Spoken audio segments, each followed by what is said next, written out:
Welcome to Planet MicroCap. I'm your host, Robert Kraft, and joining me today is Jonathan Awde. He is the president, CEO, and director of Dakota Gold. It's a publicly traded company. I got one symbol for you, DC, on the NYSE American. And Dakota Gold will be presenting at the upcoming Precious Metal Summit Beaver Creek, happening September 12 through 15, 2023.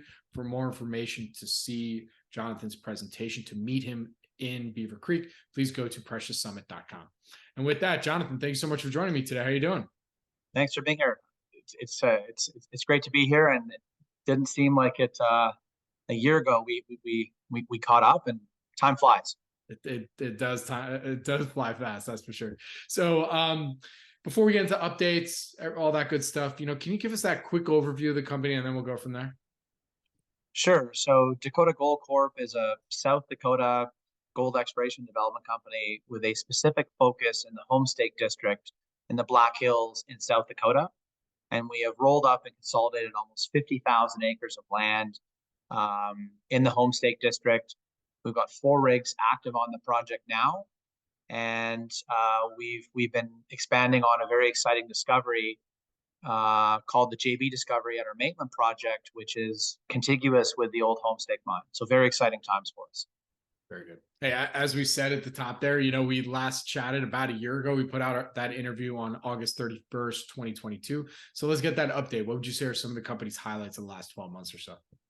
Sure. So around this time last year, we had 2 rigs. We're moving to 3, and then we decided to add a 4th rig. And really, at that time, it was about sort of proof of concept. We had this geological theory supported by a number of holes that Homestake had drilled back in the early 90s. And we've gone beyond proof of concept. We have 2 discoveries at our Maitland project. One is in the tertiary mineralization, which usually sits on top of the Homestake formation. We call that the Unionville discovery. And then more importantly, I think for us, is the JB discovery that we announced in May. And that is very similar, analogous to the mineralization in the old mine. And we call it this sort of a repetitive ledge system. So in the old mine, there were 8 ledges, 40 million ounces of gold at over 8 grams that were mined over a 125-year period. So we feel that we have, gotten into this new ledge system at Maitland. Our press release from a few weeks ago, we had a 5-meter intercept of over 20 grams per ton. Very exciting in Homestake formation. And there was an upper zone above that. So whether it's one larger zone or 2 zones, we need more drilling to define that. And then again, shallower up is this tertiary discovery called Unionville. And that's, really exciting when you look at the strike length of this thing. So the next phase for us for drilling at Maitland is really fourfold. Number one, it's about extending and expanding this JB discovery in the Homestake formation. Number 2, it's extending and expanding and infilling this Unionville discovery in the tertiary. It's to go underneath the old Maitland mine, which has not seen any drilling since before the Second World War. And then it's to drill off the up-dip portion of what's called the North Drift discovery, which Homestake made in the early 90s. So we're going to have 3 of our 4 rigs drilling at Maitland, and then another rig, our 4th rig, drilling at Richmond Hill.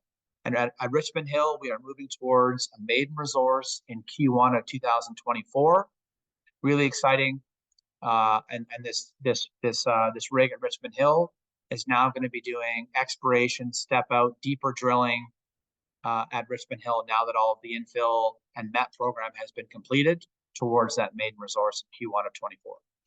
Very good. So, you talked about a lot of upcoming drill programs. You just did one. So obviously the next question that probably everyone's going to ask, right, is financing. Want to make sure that you cashed up in order to complete all these different programs. So how are we doing from that position?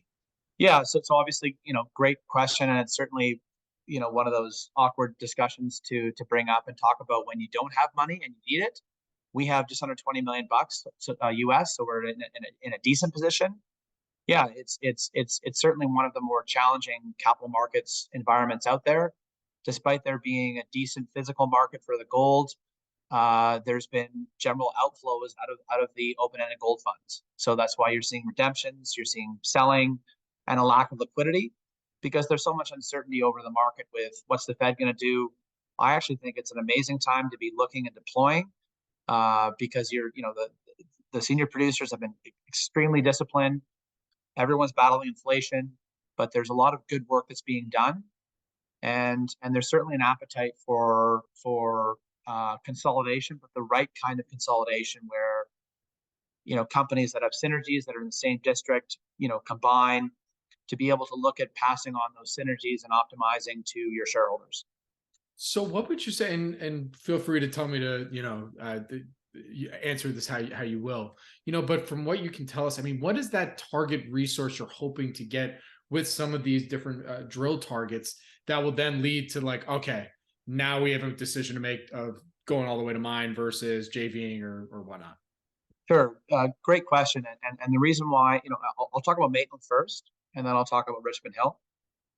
So at Maitland, in the Homestake formation, which is the JV discovery that we made, when we talk about analogous to the Western ledges, so 7, 9, and 13 ledge, were 2 million ounces, 5 million ounces, and 9 million ounces. Those were the size of those ledges in the old mine. We're not implying yet that what we have are 2, 5, or 9 million ounces, but it's analogous to that mineralization. It's when you look at the core, I don't want to say identical, it's very similar. And it's still very early days for what this thing can evolve into. But when you look at the drill holes and the pierce points that we put in there at this time, you can start to see the dimensions of something of scale.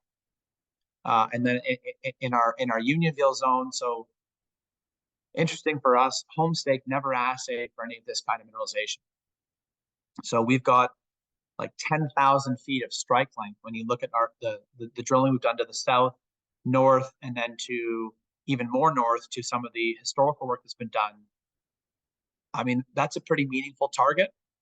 So you're dealing with the opportunity to fulfill that kind of size that I talked about earlier, should the continuity be there. So very exciting for us, because with every drill hole we drill at Maitland, we have an opportunity to hit two kinds of targets, the tertiary and the Homestake formation. At Richmond Hill, there's 800 plus historical drill holes. So we had a better place to start from in terms of an endowment. There were a bunch of historical reports that are online from Black Minerals. So there's an oxide resource, and then there's this iron formation. So, I think we'll surprise the market to the upside there with what we're going to deliver there. But I think the market is more fixated on Maitland, because clearly the discovery implications there, at least for what we see and know right now, are bigger. But I think Richmond Hill, one of the key findings for us, we talk about these breccia pipes. There's 5 of them. We've only tested 1. The mineralization is not confined to the breccias. So that was very important for us. And that was a comment we had made in our press release from earlier this month.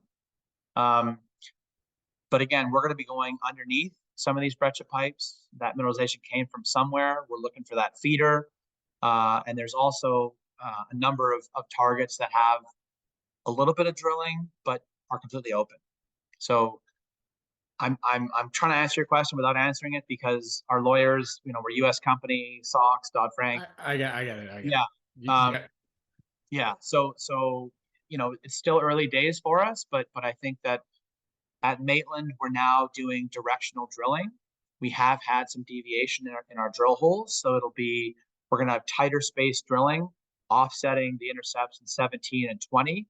So now we're trying to venture towards what's called the centroid, where these ledges tend to balloon out, and you'll get into much thicker portions of it. So 13 grams, 15 grams, 20 grams. That's all really good. And we're just now trying to vector towards the thicker portions of these ledges or gold zones. Very good. All right. Well, look, I think we'll leave it there. Everybody, if they can still make it, get to Precious Metal Summit to come and meet with you and hear a little bit more about the story. So with that, where can our audience go and find more information on Dakota Gold? Yeah, just, the website, dakotagoldcorp.com. Bob Quartermain and I are principals that, we'll talk to any shareholder, whether you own 100 shares or 10,000 shares. You need that retail base. You need family office. You need to have that following. I think people put all their eggs in one basket. It's important for us. We'll talk to anyone. So you can reach out to me personally or Jerry Aberley at site. All of our contact information is on our website. And we look forward to seeing some of you, many of you, all of you in Beaver Creek or at the Denver Gold Show in Colorado Springs. Very good. All right. Well, Jonathan, thank you so much for joining me today. Really do appreciate it. Good luck. Stay safe. And I look forward to our next update. Thanks very much. Appreciate it. Thank you.